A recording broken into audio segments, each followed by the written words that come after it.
তাদের কত বড় সাহস, তাদের কি পরিমাণ দুঃসাহস হলে এখনো এই স্বৈরা শাসকের বাচ্চারা এই অপকর্ম করে যেতে পারে।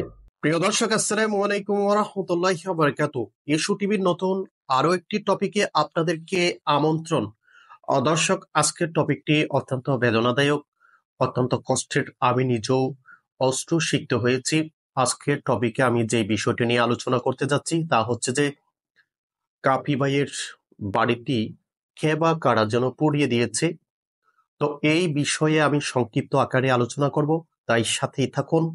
এবং সেই সাথে যারা আমার ইস্যু টিভি চ্যানেলটি সাবস্ক্রাইব করেননি, দ্রুত চ্যানেলটি সাবস্ক্রাইব করে পাশে থাকবেন। এবং যারা ইতিমধ্যে সাবস্ক্রাইব করেছেন তাদেরকে অসংখ্য ধন্যবাদ। দর্শক, কথা না বাড়িয়ে তাহলে শুরু করা যাক আজকের আলোচনা। দর্শক, আমরা সকলেই জানি বাংলাদেশের একজন আলোচিত কন্টেন্ট ক্রিয়েটর হচ্ছে কাপি ভাই, যিনি বিভিন্ন বিষয়ে প্রতিবাদমূলক ভিডিও তৈরি করে থাকেন, আলোচনা করে থাকেন।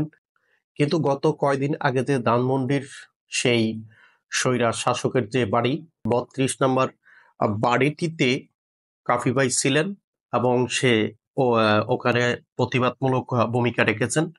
তাই হয়তো এই ঘটনাকে কেন্দ্র করে, এই সূত্রকে কেন্দ্র করে তার বাড়িটি পুড়িয়ে দেওয়া হয়েছে।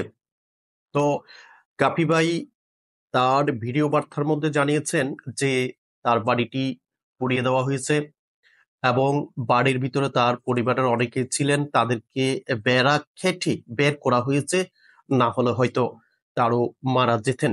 এবং তার চেয়ে কান্না জড়িত কণ্ঠের এই কথাগুলো আমি শুনে আসলে আবেগ আপ্লুত হয়েছি, যার কারণে এই ভিডিও আমি আজকে বানিয়েছি। ঢাকাতে থাকার পর ভাই ভাইদের আগে ওই ভিডিও মেসেঞ্জারে হোয়াটসঅ্যাপে কাফি ভাই কি বলছে ভিডিও দিছে, দেখি আমার বাড়ি ধাউ ধাউ করে জ্বলতেছে। আমরা বিস্তারিত আলোচনায় আসছি। দেখেন জ্বলতে জ্বলতে বাড়িটাই নাই।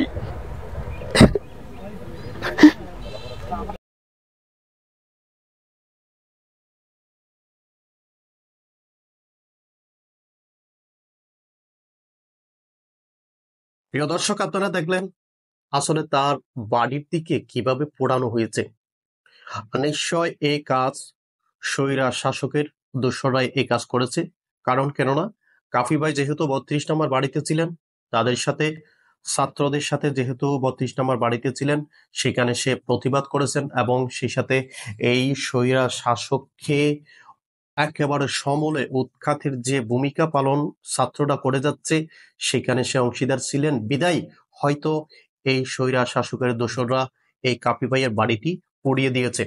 দর্শক, আসলে একটা বিষয় আমি বুঝতে পারলাম না, এখানে স্বৈরা শাসককে যারা তাড়িয়েছে, পুরো দেশের মানুষ কিন্তু স্বৈরা শাসককে এখান থেকে তাড়িয়েছে, এই ফ্যাসিস্টকে এই দেশ থেকে বিতাড়িত করেছে। তাহলে তাদের অস্তিত্ব এখানে কেন থাকবে? পুরো দেশের মানুষ আজকে তাদের বিরুদ্ধে, তারা যেভাবে হত্যা, গুম, খুন এবং বিভিন্ন নির্যাতন, নিপীড়ন গত 15 বছর করেছে, সেগুলোর প্রতিবাদ কি মানুষ করবে না? তাহলে কি একমাত্র এই ফ্যাসিস্ট এরাই কি এদেশে থাকবে? আর কি কেউ থাকতে পারবে না? আজকে কেন কাফি ভাইয়ের বাড়িতে পুড়িয়ে দেওয়া হলো? আজকে জাতির কাছে প্রশ্ন, কেন কাফি ভাইয়ের বাড়িটি পুড়িয়ে দেওয়া হলো?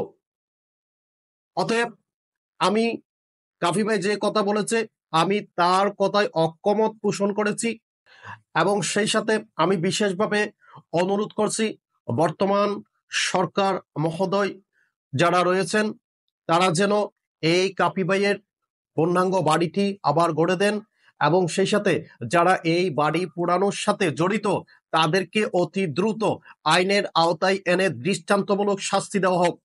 না হলে এরকম অসংখ্য কাপি ভাইয়ের বাড়ি তারা পুড়িয়ে দিবে।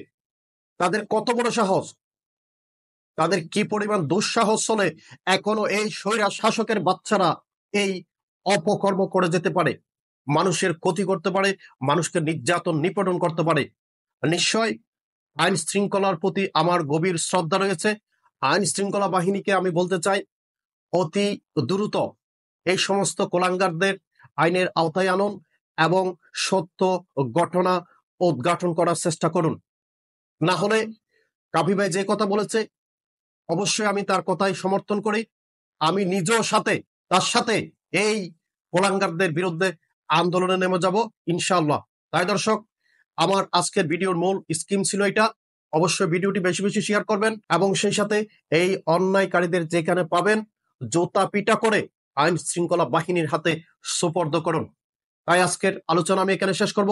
সবাই ভালো থাকবেন, সুস্থ থাকবেন, সে আশা ব্যক্ত করে আজকের ভিডিওটি এখানে শেষ করছি। আসসালামু আলাইকুম ওয়া রাহমাতুল্লাহি ওয়া বারাকাতুহু।